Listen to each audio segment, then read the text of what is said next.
Hello नमस्कार सत श्री अकाल, क्या हाल है? केम छो जनता। आप सभी का स्वागत है हमारे प्यारे से चैनल यूजीसी नेट RWA में। देखिए, आज का सेशन बहुत ही इंपॉर्टेंट होने वाला है क्योंकि आज आपको क्या मिलने वाला है, सीक्रेट हैक्स मिलने वाले हैं। और वो भी सीक्रेट हैक्स किस चीज के? देखिए, अभी आपका रिजल्ट आया था कुछ समय पहले यूजीसी नेट का, जिसमें बहुत से बच्चों को खुश होने का मौका मिला। क्यों? क्योंकि उनका नेट जेआरएफ क्रैक हो गया। लेकिन बहुत से बच्चे हताश भी रह गए क्योंकि भाई रिजल्ट में पास तो केवल 6% को ही होना है ना, सब तो पास नहीं हो सकते। लेकिन फिर भी सवाल ये है कि बहुत से ऐसे कैंडिडेट होते हैं जिनके साथ होता क्या है कि भाई आप उनका नेट तो क्रैक हो रहा है लेकिन जेआरएफ नहीं हो पा रहा। अब रिसर्च उनको करनी है, उनको स्कॉलरशिप, उनको जो स्टाइपेंड इसमें मिलता है उसकी भी नीड है। तो ऐसे में क्या किया जाए अगर जेआरएफ नहीं हो रहा है? क्योंकि एक समय होता है, आपने एक बार ट्राई करा, दो बार करा, तीन बार करा, साल, डेढ़ साल, 2 साल हो गए, तीन चार अटेम्प्ट हो गए, नहीं हो पा रहा, तो क्या हम वेट करते रहें अपना आप पीएचडी करने के लिए? ठीक है, तो उस केस में क्या हो? तो भाई आज मैं आपको कुछ सीक्रेट हैक्स बताने वाला हूं जहां पे अगर आपका जेआरएफ नहीं भी हुआ है तो परेशान होने की नीड नहीं है। क्यों? क्योंकि भैया स्कॉलरशिप पाने के अद्भुत अवसर आपके पास कुछ हैं। अगर आपको इसका ज्ञान है तभी है ये। लेकिन सीक्रेट हैक्स तो केवल और केवल आपको कहां पता चलेंगे? हमारे यहां पता चलेंगे। ठीक है जी। और चलिए सबसे पहले स्टार्ट करते हैं वहीं से जहां से कहानी बेसिकली स्टार्ट होती है, आपके जेआरएफ से।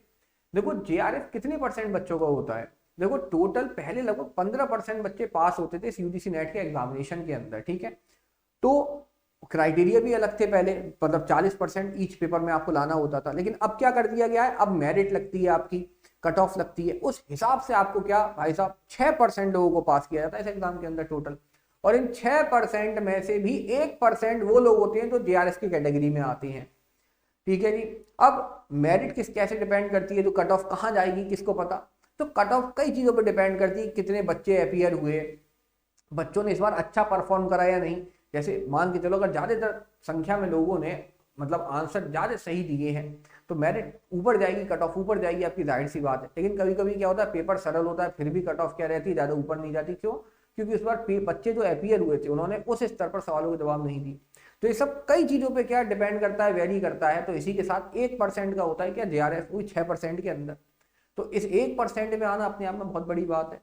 तो आज बताता हूं अगर नहीं भी आ रहे हो तो स्कॉलरशिप कैसे मिलेगी। ठीक है, और एक चीज और स्पेशल है, अभी अभी हमारी एक स्टूडेंट है, उनका भी एक जगह यहाँ पर सिलेक्शन हुआ है, इंटरव्यू उनका क्रैक हुआ है। उनको मैं बताऊंगा आज कितना स्टाइपेंड मिल रहा है। अभी अभी लगभग 3 4 दिन 5 दिन की बात हुई है, ज्यादा टाइम नहीं हुआ है। उनसे भी आपको शेयर कराऊंगा कुछ चीजें में। ठीक है, तो बने रहिए सेशन में। सबसे पहले स्टार्ट करते हैं कहाँ से? सबसे पहले चलते हैं वेबसाइट के पास। ठीक है, कहाँ चलते हैं? आपके वेबसाइट के पास। देखिए, एक सेकेंड। हाँ जी, देखिए ये वेबसाइट है किसकी? National fellowship for schedule caste student. ठीक है, अगर आपकी कैटेगरी एससी है, ठीक है, शेड्यूल कास्ट कैटेगरी से अगर आप बिलोंग करते हो, तो आपका जेआरएफ अगर नहीं भी हुआ तो अगर उससे कम स्कोर है आपका, यानी आपका नेट तो क्रैक होना चाहिए हर कीमत पर, नेट क्रैक है लेकिन जेआरएफ से थोड़ा कम रह गए आप, ठीक है, तो एक लिस्ट और बनती है जिसके बारे में आपको अगर सूचना हो। और जब आप फॉर्म फिल करते हो ना यूजीसी नेट का, तो वहां पे लिखा आता है कि क्या आप नेशनल फेलोशिप एससी ओबीसी के लिए अप्लाई करना चाहते हैं, वहां पे टिक मारना होता है आपको ऐसे करके। तो आपको कंसीडर किया जाता है, वही एक क्राइटेरिया इस लिस्ट में आने का। अगर आपने उसको टिक किया है तो इस कैटेगरी के अंदर आप फॉल हो जाएंगे। और हो सकता है इस लिस्ट में अगर आपका नाम आ जाए तो आपका जेआरएफ ना होते हुए भी आपको पीएचडी करने का अवसर मिल सकता है, एकेडमिक्स में जाने का, रिसर्च करने का अवसर आपको मिल सकता है, और उसके साथ साथ स्टाइपेंड मिलेगा वो अलग। अब कितनी सीट्स होती है, क्या होती है, इस वेबसाइट पर ही चेक करते हैं। देखो पूरी वेबसाइट मैंने खोल रखी है यहाँ पर प्ले गूगल पर। ठीक है, देखो क्या कह रहे हैं, national fellowship schedule caste student के लिए। अब देखो यहाँ क्या बता रहा है, स्कीम प्रोवाइड करती है कितना, देखो बता रहे हैं 2000 न्यू स्लॉट्स हर एक साल निकालते हैं ये। ठीक है, एवरी ईयर, जिसमें से 500 साइंस स्ट्रीम वालों के लिए होती है और 1500 होती है ह्यूमैनिटीज और सोशल साइंस के लिए। क्लियर? अब देखो स्कॉलरशिप को लेकर यहाँ पर देखो इसका सर्कुलर भी है ये। ठीक है, अब इसकी पीडीएफ वगैरह भी खोल के मैं आपको दिखाऊंगा क्या रहता है, कैसे क्या रहता है इसके अंदर। देखो एक सेकंड बस, चलिए। हाँ, यही है क्या? बिल्कुल यही है। ठीक है, national fellowship for providing schedule caste, ये वही सर्कुलर है। तो लिंक दिख रहा था ना, मैंने डाउनलोड कर रखा है पहले से ही, क्योंकि कभी कभी स्टक हो जाता है। अब देखो बैकग्राउंड क्या है, ये जो फेलोशिप है ये आपकी एक सेंटर सेक्टर स्कीम है जो इंट्रोड्यूस की गई थी फाइनेंशियल ईयर 2005-6 के, तब से चल रही है। ऑब्जेक्टिव क्या है कि भाई प्रोवाइड करना fellowship in forms of financial, कैसे, फाइनेंशियल असिस्टेंस के रूप में उन विद्यार्थियों को जो ऐसी कैटेगरी से हायर स्टडीज करना चाहते हैं, जैसे एमफिल हो गया, पीएचडी हो गया साइंस में, ह्यूमैनिटीज में पीएचडी हो गया, सोशल साइंस और Indian university institution college recognise, यानी इंडिया से जो रिकॉग्नाइज है यूजीसी नॉर्म्स के तहत, वहां से स्कोप क्या है। तो भाई देखो अब आगे बढ़ो आगे बढ़ो आगे बढ़ो, काम की बात पे आते हैं, सीधे सीधे आते हैं काम की बात पे, ठीक है। एलिजिबिलिटी क्या है कि भाई फेलोशिप शैल बी अवॉर्डेड, तब अवॉर्ड की जाएगी कैंडिडेट को जो परस्यू कर रहे होंगे रेगुलर या फुल टाइम एमफिल पीएचडी। जैसे आप अगर किसी में एनरोल्ड हो पहले से, ठीक है, इसके और इनके हिसाब का इस लिस्ट में नाम आ गया तो आपको इसमें ऐड कर लिया जाएगा, ठीक है। इसके बाद और आगे चलते हैं, अभी यहाँ पर देखिए मिलेगा डिटेल में, हाँ, नंबर ऑफ फेलोशिप। देखो नंबर ऑफ फेलोशिप क्या है, कितने भाई साहब वैकेंसी, मतलब कितनी यहाँ पे स्लॉट्स होती है जो स्टूडेंट से फिल की जा सकती हैं। तो सबसे पहले बता रहा है प्रोवाइड करता है न्यू 200 फेलोशिप, जिसमें से 150 आपको बताया था मैंने ह्यूमैनिटी सोशल साइंस और 500 निकलती है आपकी किसमें, साइंस स्ट्रीम में। और कह रहा है out of total slots of available under national fellowship scheme for SC student 75% will be allocated national eligibility test junior research fellowship NET JRF, इनको 75% को यूजीसी में, और रिमेनिंग 25% को साइंस कैटेगरी में दिया जाता है, ठीक है। तो कितना हो गया आपका, ठीक है, उधर 1500 और 500 साइंस वाले के अंदर, इज दैट क्लियर। अब इसके अंदर भी देखो जो पीडब्ल्यूडी है इनके लिए 3% अलग से रिजर्वेशन, मतलब एससी कैटेगरी में जो पीडब्ल्यूडी है उनके लिए 3% अलग से है यहाँ पर, ठीक है, मामला, बात क्लियर। अब देखो ड्यूरेशन कितना रहता है, यानी फेलोशिप आपको कितने समय तक मिलेगी, ठीक है, कितने टाइम फ्रेम तक ये फेलोशिप मिलेगी। तो सबसे पहले अगर आप एमफिल करते हैं तो मैक्सिमम ड्यूरेशन है यहाँ 2 साल, पीएचडी के केस में 5 साल, एमफिल प्लस पीएचडी करते हैं तो 5 साल तक मिलेगी फेलोशिप। अब यहाँ पे जूनियर रिसर्च फेलोशिप जेआरएफ जो मिलेगा वो शुरुआती 2 साल में, यहाँ 2 साल यहाँ 2 साल, लेकिन बाद में जाके ये एसआरएफ में कन्वर्ट हो जाता है, यानी कि आपका यहाँ पर तो 2 साल का ही होता है कोर्स, यहाँ पर रिमेनिंग 3 ईयर के लिए आपको एसआरएफ मिलेगा और यहाँ भी एसआरएफ मिलेगा 3 ईयर के लिए। अब ये स्टाइपेंड कितना रहता है ये, ठीक है, तो भैया जेआरएफ के केस में ये रहता है आपका इनिशियल, मतलब शुरुआती 2 सालों के लिए 31,000 पर मंथ, 31,000 पर मंथ रहता है। यानी देख रहे हो जेआरएफ से हल्का ऊपर नीचे, थोड़ा सा नीचे होगा, लेकिन बहुत ही साउंड अमाउंट है यहाँ पर, ठीक है। और अगर एसआरएफ में कन्वर्ट हो जाता है तो 35,000 पर मंथ आपका रहने वाला है, कब तक, अगले 3 साल तक, मतलब 2 साल के बाद, टोटल 5 साल हो गया ये आपका टाइम फ्रेम, ठीक है जी। अब ऐसे ही जब आप इधर जाओगे, ठीक है, कहाँ जाओगे आप, जब इधर जाओगे आप, देखिए दूसरा वाला, एक सेकंड, ये तो ओपन हो गया, चलिए एक सेकंड रुकिएगा,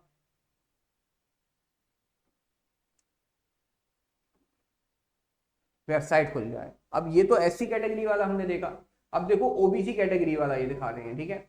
तो इसमें भी क्या है, देखो ये कब से लॉन्च की गई है, एक सेंट्रल सेक्टर स्कीम है तो 2014-15 से इंक्रीज करने के लिए अपॉर्चुनिटी ओबीसी के लिए, ठीक है जी। अब इसका स्कोप क्या है, तो देखो scope 300 junior research fellowship per year यहाँ पे निकलते हैं, ठीक है, ऑनवर्ड, और 300 सीनियर फेलोशिप, ठीक है, ओबीसी कैटेगरी वालों के लिए, क्लियर। इसके बाद देखो अब यहाँ पर कहाँ गया, अभी मिलेगा आपको। यहाँ पर टोटल जो निकलती है 1000 स्लॉट्स निकलती है, वहां पे कितनी निकल रही थी 2000, यहाँ पर 1000 स्लॉट्स निकलती हैं, ठीक है। अब देखो यहाँ भी एमफिल 2 ईयर, ठीक है, वो सेम क्राइटेरिया जो अभी हम लोगों ने डिस्कस किया था एससी वाली कैटेगरी के लिए। अब यहाँ पे अगर स्टाइपेंड की बात की जाए कितना मिलता है, तो इनिशियल शुरुआती 2 सालों में 25,000, उसके बाद जब ये एसआरएफ बन जाएगा रिमेनिंग 3 सालों के लिए टेन्योर के लिए 28,000 रहने वाला है, किसके लिए, science humanity social science engineering technology वाले स्टूडेंट के लिए। ह्यूमैनिटी सोशल साइंस में 10,000 और 20,500 रिमेनिंग टेन्योर के लिए। अलग अलग स्लॉट्स का अलग अलग है यहाँ पर, ठीक है, इसको आप देख सकते हैं अच्छे से। प्रोसीजर क्या रहता है, प्रोसीजर कभी डिटेल में डिस्कस करेंगे कभी, ठीक है, क्योंकि बहुत लंबा चला जाएगा वरना ये सेशन। इसके बाद एक स्कॉलरशिप और हुआ करती थी जो अब आपकी डिसकंटिन्यू हो गई, कोई नाम बता सकता है उसका कमेंट करके, क्यों जी, कोई उसका नाम बता सकता है कमेंट करके, किसी को पता है उसका नाम, हाँ जी, कोई जानता है उसका नाम, क्यों भाई, हाँ ठीक है जी। चलो आप सोचो थोड़ा सा, कमेंट सेक्शन में बताना। अब देखो एक ये स्कॉलरशिप और है, और ये किसके लिए, अभी मैं बताता हूँ। देखो ये है आपकी Savitri Jyotirao Phule fellowship for single girl child के लिए। किसके लिए? Single girl child. जो सिंगल गर्ल चाइल्ड है उनके लिए अलग से ये क्या रहती है आपकी भाई साहब, ये स्कॉलरशिप रहती है। नाम देख लीजिए, ज्योति क्या है, Savitri by Jyotirao Phule fellowship for single girl child. इसमें क्या रहता है, देखो जेआरएफ की जो आपका अमाउंट रहता है पीएचडी 5 ईयर के लिए 37,000 पर मंथ इनिशियल 2 इयर्स के लिए। उसके बाद एसआरएफ 42,000 रहता है रिमेनिंग पीरियड के लिए, ठीक है। और कंटिजेंसी इस ग्रुप के अंदर 10,000 और 20,500, और साइंस स्कॉलर के लिए 12,000 और 25,000 रहता है इनिशियल, फिर उसके बाद रिमेनिंग टेन्योर के लिए। तो ये एक स्कॉलरशिप और है। एक मौलाना अबुल कलाम आजाद आपकी स्कॉलरशिप हुआ करती थी, जिसके बारे में आपको बता रहा था, उसको डिसकंटिन्यू कर दिया है, वरना उसके तहत भी आपको डीआरएफ में अमाउंट मिल सकता था। अब ये 3 मेजर जगह तो मैंने आपको बता दी, इसके अलावा एक और भी बहुत सारी जगह है जहां आप अप्लाई कर सकते हो। जैसे अभी दिखाता हूं मैं आपको, एक सेकंड रुकिए प्लीज।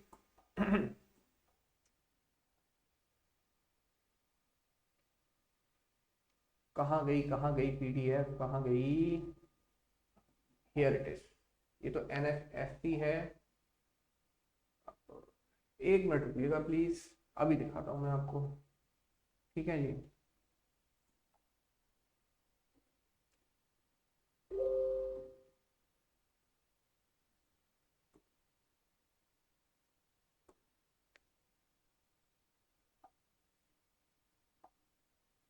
चलिए देखिए, ये अभी जो है एक यूनिवर्सिटी का मैं आपको मेल दिखा रहा हूँ, एक मेरी ही स्टूडेंट है, ठीक है। ये कब का है देखिए, जनवरी 2026 इनटेक। ये डेट देख लीजिए, 7 फरवरी का है, ये अभी सैटरडे का, ठीक है, लास्ट वीक का है ये। तो इसमें इनको सिलेक्ट किया गया है कि selected for full time PhD programme with monthly fellowship. ये लॉ सब्जेक्ट से है, ठीक है, स्कूल ऑफ लॉ है। एक यूनिवर्सिटी है आपकी, कहाँ, देहरादून के अंदर, मैं बताऊंगा इसके बारे में, ठीक है। तो ऐसे ही ये केवल इकलौती यूनिवर्सिटी यही नहीं है, इसके अन्यथा और भी कई यूनिवर्सिटी है तो ऐसे प्रोग्राम चलाती हैं और स्टाइपेंड आपको एक साउंड अमाउंट, अच्छा खासा अमाउंट आपको देती है, ठीक है। तो इसके अंदर ये मंथली फेलोशिप की बात की गई, देखिए। और उसके साथ साथ कि जो 75% स्कॉलरशिप है उसके अंदर भी इनको, ठीक है, स्कॉलरशिप के लिए एलिजिबल है, और छूट भी दी जाएगी जिसमें तो एडमिशन, जो फीस होती है, सेमेस्टर फीस होती है पीएचडी के लिए, उसमें भी, ठीक है। तो यहाँ जो अमाउंट रहने वाला है, जो डिसाइड इनका हुआ था, वो था 25,000 रुपये पर मंथ। बहुत ही बेहतरीन एक अमाउंट है, देखो, ठीक है। और ये इनका थोड़ा सा सर्कुलर वगैरह, ये उनकी तरह से ये है आपकी यूपीईएस देहरादून में यूनिवर्सिटी है ये, ठीक है। आप इसको गूगल वगैरह भी कर सकते हो। ऐसी कई ऐसी यूनिवर्सिटी है जहाँ पे क्या ऐसे ही आपके फॉर्म्स निकलते हैं पीएचडी वगैरह के लिए। और अगर आप, अब इसमें आपको क्या करना है, देखो आपके पास कई तरीके हैं। जैसे कुछ स्टेट यूनिवर्सिटीज होती हैं, ठीक है, स्टेट यूनिवर्सिटी, जो आप अगर वहां से पीएचडी करते हैं तो इन दैट केस आपको क्या लगभग कुछ नहीं तो 12 से 15,000 स्टाइपेंड यहाँ पर दिया जाता है पर मंथ। काम क्या रहते हैं, आपको रिसर्च करनी है, ठीक है। और रिसर्च के साथ साथ जो क्लासेस वगैरह होती है यूनिवर्सिटी में चलती है, उनमें भी आपको एंगेजमेंट थोड़ा दिखाना होता है, ठीक है। मतलब जो आमतौर पर वर्क रहता है वो मैं आपको अवेयर करा रहा हूँ, वहाँ पे आपको काम करना पड़ेगा रिसर्च के साथ साथ थोड़ा, ठीक है। लेकिन 12 से 15,000 आपको यहाँ पे स्टाइपेंड मिलता है, ठीक है, कुछ स्टेट यूनिवर्सिटीज के अंदर। सेंट्रल यूनिवर्सिटी में भी ऐसा रहता है कि भाई आपको, अगर आप केवल जेआरएफ नहीं है, केवल नेट है, या मान के चलो आप नेट भी नहीं है, जैसे डायरेक्ट आप सीधे अपियर होना चाहते हो अपनी पोस्ट ग्रेजुएशन के बेसिस पर, उसमें क्या 2 स्टेप वेरिफिकेशन रहती है। जैसे क्या, सबसे पहले आपको क्या करना होता है, पहले उनका जो एलिजिबिलिटी टेस्ट है वो देना होता है, उसको क्रैक करने के बाद आपको इंटरव्यू क्रैक करना होता है, ठीक है। और जब ये इंटरव्यू क्रैक और ये दोनों क्रैक हो जाते हैं, उसके बाद आपको ऑफर लेटर दिया जाता है कि अगर आप ज्वाइन करना चाहें तो कर सकते हैं, ठीक है। तो यहाँ पर भी लगभग 15,000 तक आपको अच्छा खासा एक साउंड अमाउंट यहाँ पर मिल जाता है पर मंथ, जिसमें आप अपनी रिसर्च भी कंटिन्यू कर सकते हो, पढ़ाई भी कंटिन्यू कर सकते हो, ठीक है। तो बहुत ही बेहतरीन मौके रहते हैं क्या। और एक बात हमेशा याद रखना, क्या, देखो जीवन में कभी भी किसी चीज को लेके मत बैठना। लेके बैठने का मतलब है, जैसे मान के चलो आज आप प्रिपेयर कर रहे हो जेआरएफ के लिए, आपका जेआरएफ नहीं हुआ, लेकिन आपको कहीं मौका मिल रहा है पीएचडी में एनरोल करने का, तो मेरी सलाह यही रहेगी कि आप उसमें क्या कर लो भाई, एनरोल कर लो, तुरंत एनरोल कर लो। ये अमाउंट जो भी आपको मिल रहा है इसको रखो और एनरोल कर लो। हो सकता है अगले साइकिल में आपका जेआरएफ निकल जाए। अब होता क्या है, जैसे मैंने अभी जो पीछे आपको इतनी सारी ये स्कीम्स बताई, इसमें क्या था, जैसे मान के चलो आपका एनएफएससी वाले में हो गया, जैसे मान के चलो आपका क्या, फॉर एग्जांपल आपका लाइक ऐसे मान के चलो आपका कहीं आप प्राइवेट पीएचडी भी कर रहे हो, या मान के चलो किसी स्टेट जो आपकी यूनिवर्सिटी है वहां से कर रहे हो आप, ठीक है, और इन दैट केस आपने वहां एनरोल करा दिया।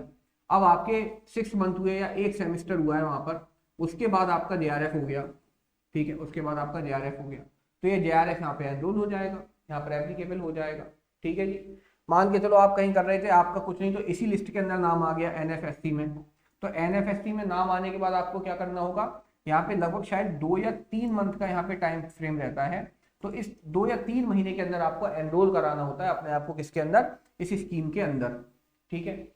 अब जब आप इसको एनरोल करा लोगे तो आपका एनएफएससी चालू हो जाता है। तो कहने का मतलब है रुकना नहीं है, आपको अगर मौका मिल रहा है उसको वेल इनफ ज्वाइन करो, उसके बाद आगे प्रिपेयर करो कि यार अब क्या हम जेआरएफ को क्रैक करें, या कुछ नहीं तो कम से कम इस लिस्ट के अंदर तो हमारा नाम आ जाए, एनएफएससी में, ठीक है, ओबीसी में, सिंगल गर्ल चाइल्ड वाली जो मैंने आपको बताई थी अभी एक स्कीम, उसके अंदर। बात क्लियर हो गई इतनी सी, ठीक है जी।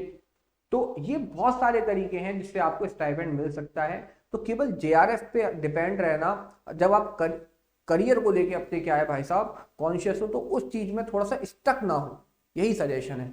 और स्कॉलरशिप अभी एक देखो, इतना अमाउंट भी जो आपको मिल रहा है, हाँ जेआरएफ से भले ही कम है, लेकिन इसको आप लीजिए और आगे बढ़िए, ठीक है, अपनी स्टडी को और कंटिन्यू कीजिए, रिसर्च स्टार्ट करोगे, उसके साथ साथ और थोड़ी मेहनत करो तो हो सकता है आपका जेआरएफ भी एक दिन हो जाए, ठीक है। बहुत जल्द पता चला 1 सेमेस्टर आपका इधर हुआ है, कोर्स वर्क आपका चालू हुआ है अभी, और आपका जेआरएफ हो गया, तो आपको वहां से भी अमाउंट मिलने लगेगा स्टाइपेंड। Is that clear? इतना आप सभी को क्लियर हो गया? तो आई होप, तो मुझे लगता है कि आप लोग समझ पाए होंगे कि और भी तरीके हैं जेआरएफ के अलावा, ठीक है। बहुत सारी यूनिवर्सिटीज हैं, बस एक चीज को हमेशा प्रायोरिटी पे रखना कि अपनी नॉलेज को, आप किसी भी फील्ड से हो, चाहे आप लॉ पढ़ते हो या किसी भी फील्ड से हो, अपनी नॉलेज को आपको क्या करना है, एनहेंस करना है।